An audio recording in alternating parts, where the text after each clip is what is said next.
இப்போ கேள்வியோட 2வது லைனுக்கு போகலாம். கபிலன் தன்னிடம் 10 பென்சில்களை வைத்திருந்தார். இப்போ கபிலன் கிட்ட எத்தனை பென்சில் இருக்கு? 10 பென்சில் இருக்கு. ரைட். அடுத்த லைன் பாரு.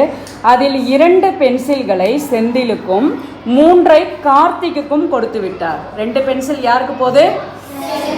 செந்திலுக்கு 2 பென்சில் கொடு. செந்திலுக்கு 2 பென்சில். Okay, good. செந்திலுக்கு 2 பென்சில் கொடுத்தாச்சு. அப்புறம் கார்த்திக்கு எத்தனை பென்சில் கொடுத்துட்டான்? 3. செந்தில் காட்டு, உன் கையில் எத்தனை பென்சில் இருக்கு பாரு. 2 பென்சில்கள். உன்கிட்ட 3 பென்சில்கள். Very good, super. இப்போ அவனோட அப்பா, கபிலனோட அப்பா, அடுத்த கொஸ்டினில் என்ன லைன் இருக்கு பாரு.